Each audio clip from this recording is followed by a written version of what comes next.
customer states she's running a little rough, along with a check engine light at 219,049 miles. Hello everybody, good day to you and welcome back. Glad you guys are here.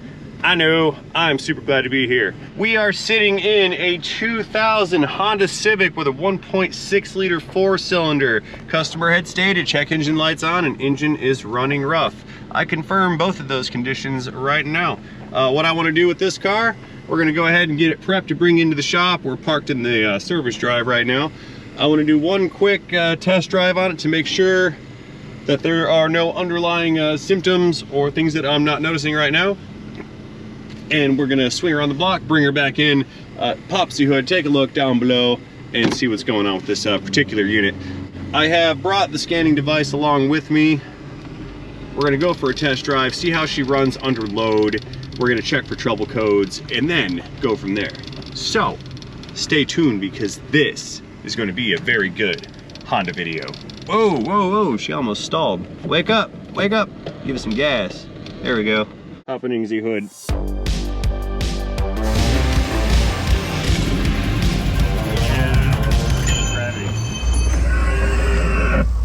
Oh, look who that guy is.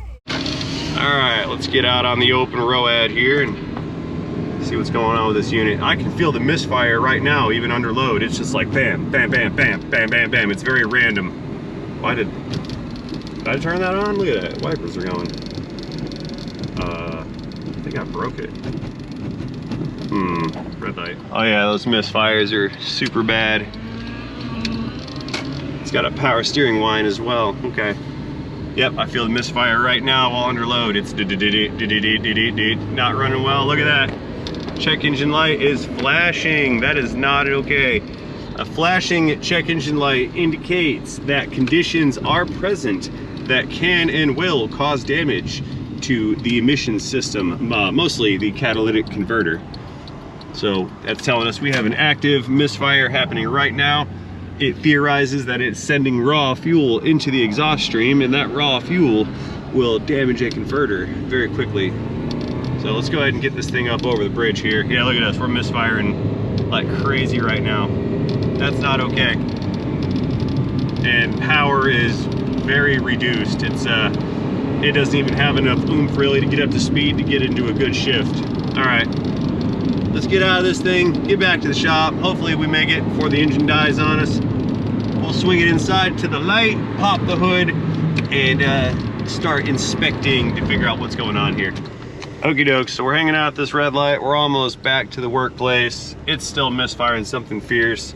I've got the scan tool here and I'm pulling up trouble codes, and look what it gave us. We got a P0301, P0303, and a P0304. That's telling us cylinders 1 is misfiring, cylinder 3, and cylinder 4. It's probably got misfires on number 2 as well. It just is not picking up on it. Waiting for my break in traffic here. Aha, we got it. Let's ride. We got power steering's getting a little louder. But it's got a leak. Fluid sounds aerated. And there's that active misfire again. Blinking, blinking. And now it stopped. Okay. So it seems to misfire more under a load. All right, let's get this thing into the shop. We'll get it in progress. I'm hoping I can get this diagnosed and pulled apart fairly quickly. I'd like to get this one finished up by the end of day. It's late afternoon. We've already run a couple cars through the shop so far this morning, but I'd like to get number 3 finished up because that is a productive day. All right, we're gonna leave her running just for a moment. She's still misfiring pretty bad. Popping, where's that hood popping unit at? Oh, there is no, the lever's broken off. Okay. Yeah, take a look, we have no hood release lever, so I'm going to create one with some pliers. The cable's still there. Give that a tug. I don't know if it released. Yeah, it looks like it. We've got a gap here. Looks like someone's been prying on this with a pry bar, trying to get in the hood.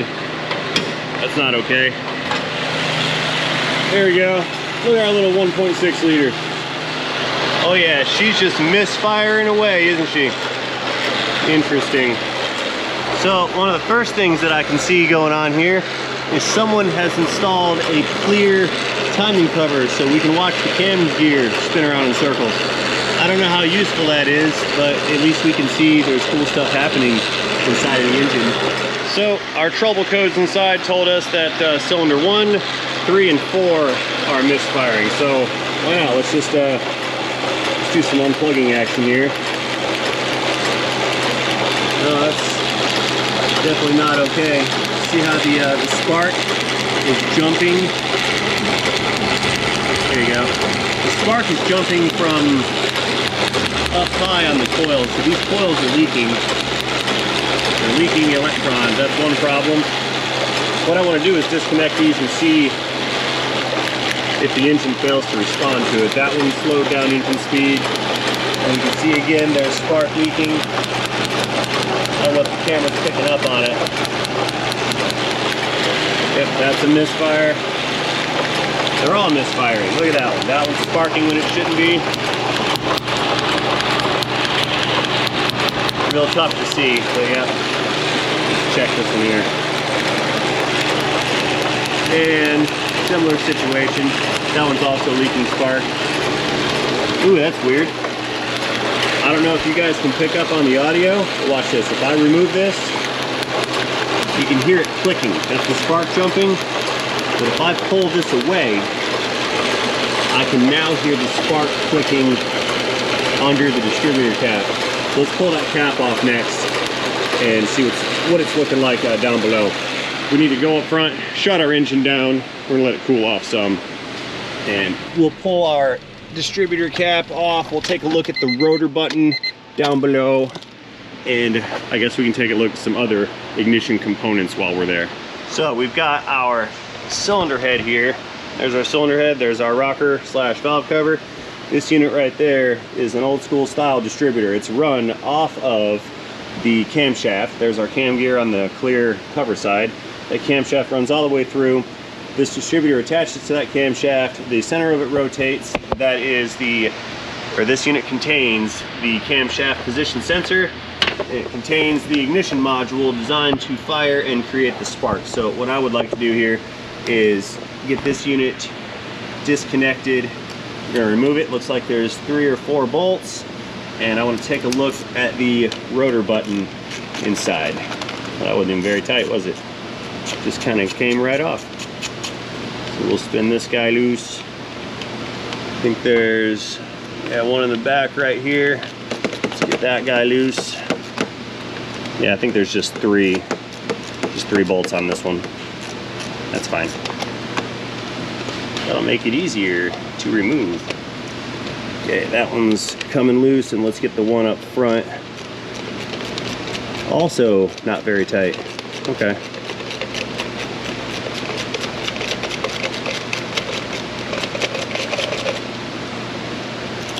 I'm not taking the wires off, because if I take them off, I may not know what order that they go in, and I'll have to go and look up that spec and all that good stuff. But I think we have enough slack here to just pull this guy apart for inspection. Sometimes you can find these are full of water and nasty business.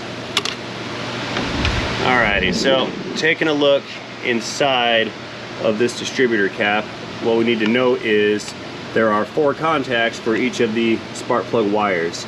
And inside of this unit, let's see if we can't zoom in and get a good view. Those contacts have a fairly decent amount of corrosion built up onto it. That's definitely a contributing factor. You guys see all that right there? I know the lighting is kind of tough, but we do have some corrosion buildup on the contacts inside of that cap. And there's a bit of erosion and some buildup on this rotor button right here as well. I think what I want to do is get that dirt off that contact. What I want to do is pull this rotor button off. I think I'm going to recommend that we replace that and the cap due to the corrosion, but I'm not entirely convinced, so let us continue, and we're going to pull apart some other items on this vehicle. We're going to inspect the spark plugs, we're going to check the gap, and make sure we have no additional issues regarding this misfire. So we have found some problem. We have not found conclusively all of the problems just yet. Okay, 5/8 inch spark plug socket on the electron ratchet. Don't fall away, get over here. Let's go ahead and dig out these spark plugs and see what we're working with in here. I'm only pulling out the 1 and number 4 plugs because I don't want to get wires crisscrossed and contaminated. Right now it's easy to determine where they go, but if I take them all out, holy smokes, that's bad. If I take them all out, then we can get lost a little bit.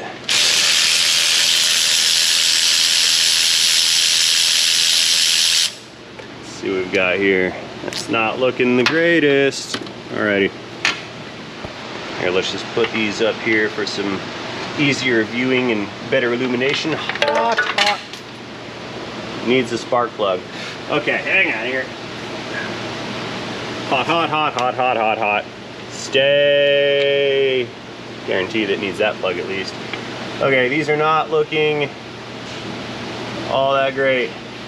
There is quite a bit of wear on these plugs. You can see the electrode is worn out. There's like a taper worn into it right there at the end. That's from the area where the spark was making contact with the electrode. And we have a similar wear pattern on this one. Yeah, these things have reached the end of their usable lifespan. I do believe there's an issue here. NGKs. I don't know if these are original, but they've been here for a while. Look at all that carbon tracking on the porcelain. See that? Okay. So we'll leave these in their correct orientation, or positions rather. We'll leave them referenced. Now check this out. Throw that guy in. We'll throw that one in. Now we know where those wires go, so we don't get things mixed up and bass backwards. Let's pull out those other two. This is 3 and 2. That was not tight. What are we looking like on this one? That's similarly worn out. Okay, I don't really care for you. Next.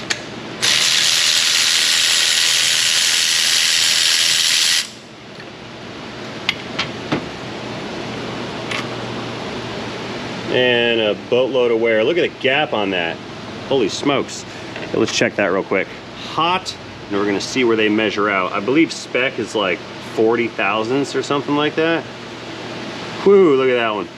We're coming up on, it's like 62 thousandths on that plug. We're gonna keep them in order. Next one, this doesn't make any sense. Look at that one. This one's at 29 thousandths. Okay, never seen that before. Next one, 62 thousandths again. See that? And then this one here, also 62 thousandths. Very interesting. Okay, well, I'm pretty sure that these being out of spec and worn to nothing, along with the corrosion and whatnot inside of that cap and rotor, is not helping out this engine's running condition. So the first thing we're going to need to do here is to get this rotor button out, and if we take a look a little closer, we can see that there is a screw right there that holds that rotor in, but we can't seem to reach it because there's this plastic business here. So what I want to do, I'm going to go into the cabin, I'm going to hit the key and bump the key over a little bit. That's going to turn the motor over some, and it's going to rotate this rotor button and hopefully line up that bolt vertically with this little notch, so I can then get a screwdriver on it and pull the unit out. Is that too far? I've gone too far. Yeah, I went way too far. Okay.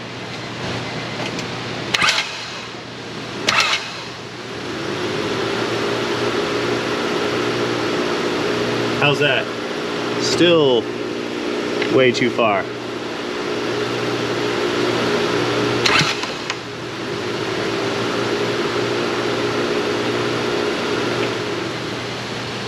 Oh, and it's right back to where we started from. One more time.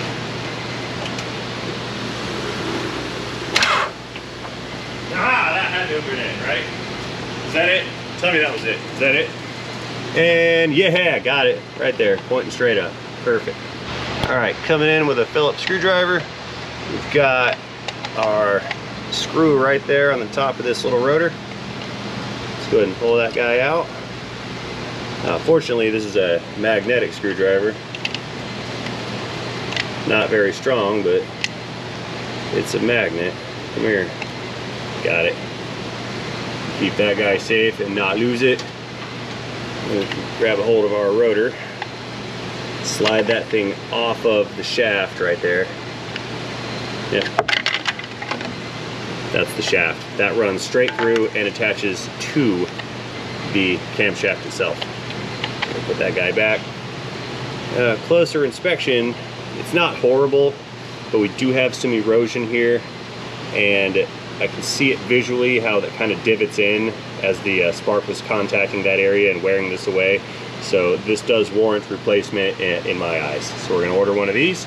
I'm going to order a distributor cap, and we're going to order some spark plugs and wires and pretty much do a maintenance tune-up on this to see if that is the cause of our misfires or not. Alrighty folks, X amount of time has passed. I have called the parts store and received a replacement component. We compare these two visually. You can see they're of similar size, dimension, shape. Color is different, but that's not a matter. Color is meaningless. Let's see, we've got the appropriate mounts, the area for our screw to attach, and I do believe this is a suitable replacement rotor button. So let's go ahead and slide that guy in. Feels pretty good on the shaft. We'll come in with our magnetized, partially magnetized screwdriver and drop that fastener down in there. Let's get this guy tight. I've also got a distributor cap here, but I do not have my plugs and wires just yet. Let's see, cap's coming in. So here's how we're going to do this. I left the wires on the old unit, right? And this thing is oriented in one direction because it is not circular in shape. So I will take the replacement cap and we're going to set this guy up in position and get it bolted on. Then we can transfer over the wires one wire at a time so as to not confuse them and get them crisscross like. That would also be bad. Get those guys tightened down. There you go. Orange ratchet coming in for the win. We'll finish this off with some finger clicks. Not too tight. Although there's inserts in the plastic. See those right there, little metal inserts? Those are designed to keep this from being over torqued and crushing the plastic. So although it does have inserts, you can still over torque it. You can strip the threads out on the aluminum housing that is part of the actual distributor body. So you don't want to tighten the daylights out of it. Just make sure it's secure. Click. And there's the one back here on the back side. Turning the extension by hand because there's still threads to run down on that bottom fastener. Get on there, please.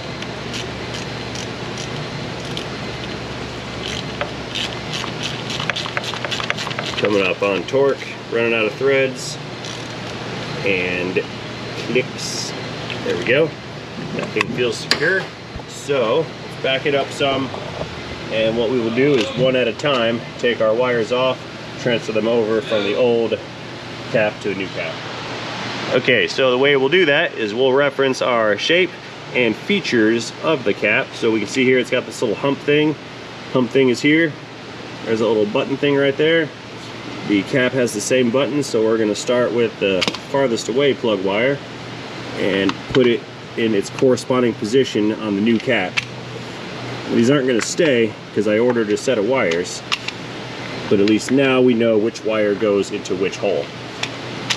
Get rid of that, plug it in, good, and we no longer have use for this.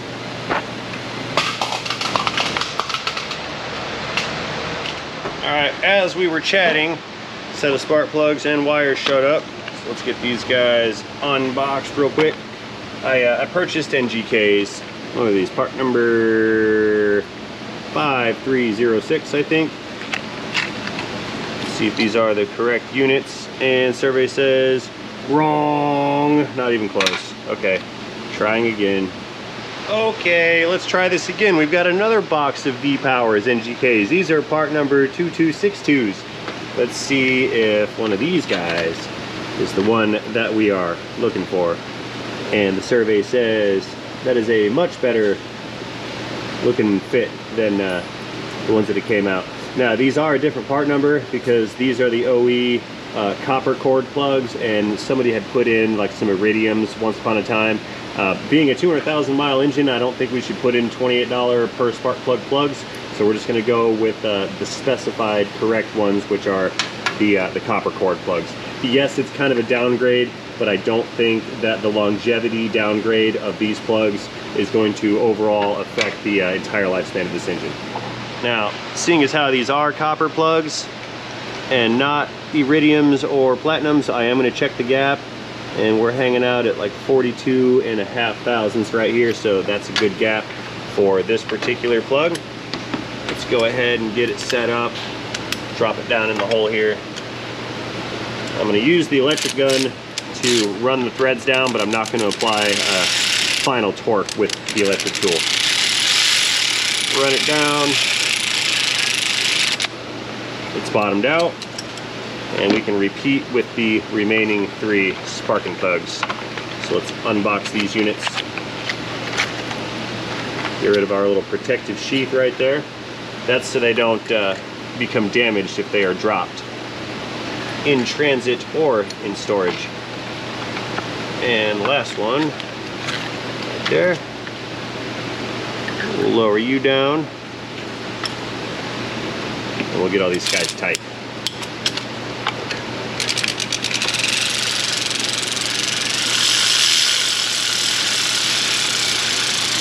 Threading, bottomed out. Threading.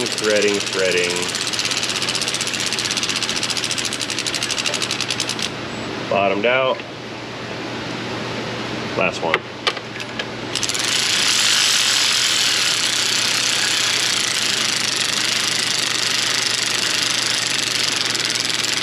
Bottomed out. Torque wrench time. Alrighty, we are looking for 13 foot-pounds of torque, or 18 Newton meters. There's our click. Next one.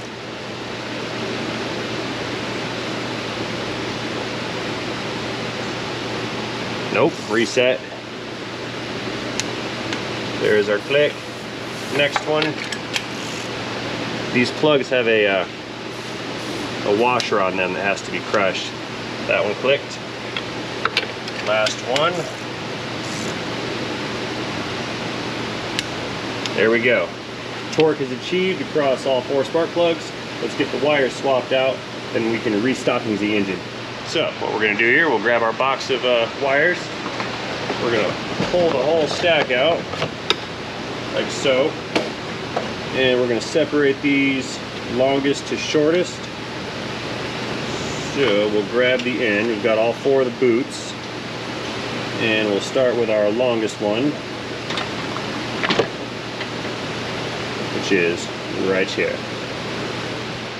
We'll throw some dielectric down in there so the spark cannot escape. Go ahead and plug this one in. And we're going to follow the route of our longest wire right here. So we'll take it off its little bracket, following it off the next bracket, and then we can disconnect it from our distributor, which it wasn't really connected. I just had it kind of hanging out there. So that's our long one. We'll swap it over and get it snapped into position right here on the cap. There we go. Okay, that's one. We'll grab our short one next. This is going to be our number 1 spark plug. We'll pull that guy off the rotor, set that aside, grab our shorty, Get that snapped into its connector on the cap right there. Good. A little bit of grease in it. Let's get a little bit of grease in the end of that one. Snap it in. This is our next longest one right here. We'll pull this guy out. Pop that unit off of the distributor cap and extract. Next longest wire coming in. Reaching back and under. Let's get this guy attached to our distributor cap. Just kind of wiggle it in until you feel the little detent snap. There we go. More grease. Put that guy in. Grease on our last one. Put that guy in. There we go. And then the last one just gets connected right here and right there. Give it a bit of a wiggle. There we go. That one's connected. So real quick, let's take our wires and just kind of bundle them up very nicely in their little connector here. That way they're not just flip-flopping all around willy-nilly like. That's good. Nice and pretty. I like it. All right, looking good, looking good. Let's go inside, hit the key, and see what she does.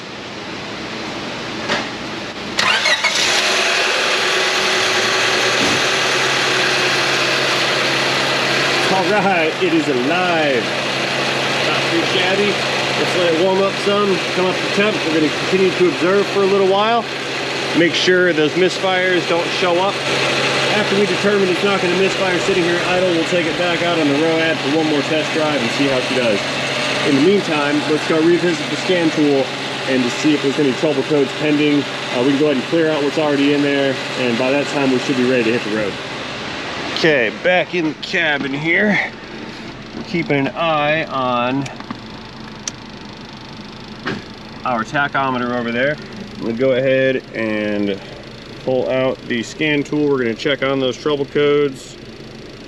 Let's take a look and see if there's any additional ones that may or may not be present while it's been running. I don't think we're going to see new ones yet. Cylinder 1, 3, and 4. Okay. Back out of this and we'll clear those guys out. Radio's rattling. That's fine. All right, clearing trouble codes, erasing. We should see the check engine light go off right about meow. Here we go, lights off, good to go. So let's go ahead and power it down. Restarting the engine again. And let's go back out of here and check out trouble codes one more time, just to make sure nothing's pending immediately. Codes only. Waiting. Permanent codes. Nothing present, no codes. Good, that's what we want to see. Let's go into temporary real quick and just make sure. Nope, nothing there. All right, let's get this thing out of the garage, go for a quick test drive, and then we should be good to go. So far, it's feeling a lot better. I do believe we have solved the misfire issue. Here we can power down our illuminator, get this guy disconnected yet again. Good. Set you down right here.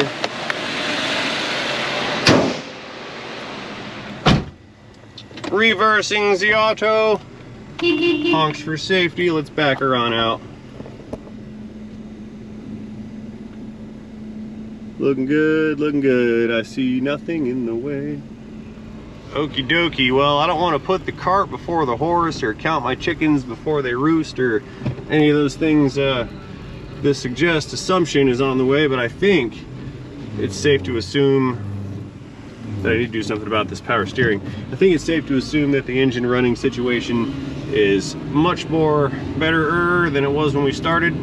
Like I said, we're gonna go out, get it up over the bridge, get it under a load, and then see how it behaves. I'm checking the body line where the hood is right there to make sure that hood stays closed. Because remember, that cable down there was really super tough. Green light, hooray. Yeah, so far she's feeling pretty good. Good power band, no flashing check engine light, full speed ahead. Yeah, that felt really good. I think we have solved the problem. And the problem would have been, it's been 100,000 miles since maintenance has taken place. Just one of those things. All right, here's the real test. Full speed ahead, uphill, maximum load. We are at full throttle. Yep, beautiful. Runs just like a Honda 1.6 liter should. Alrighty guys, this one is a success. I have completed the repair.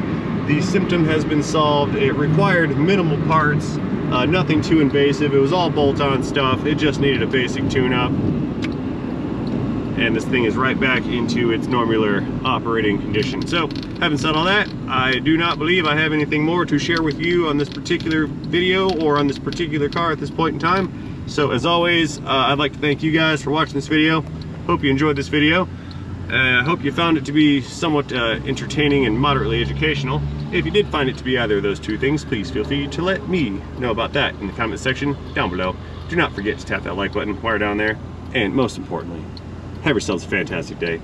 See you guys later in a video, in a Honda Civic, end of tune-up, end of check engine light, end of greasy fingerprints on steering wheel, end of transmission. Hey, you guys wanna see something funny? That's Dave. Dave's in the F-150 Platinum in front of us. He's test driving his truck too. Say hi, Dave. Bye, Dave. Oh, he's going that way. I'm gonna go left and see if I can beat him. Yeah, he's gonna go up and over and make a left and then another left. I think I'm gonna beat him. Let's see what happens here. I don't know, I can't seem to get through this green light. Dave might win.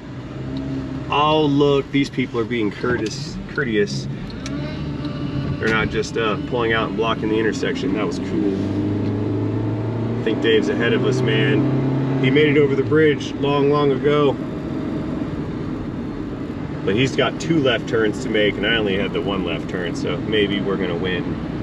Full steam, full speed ahead. We gotta win the race.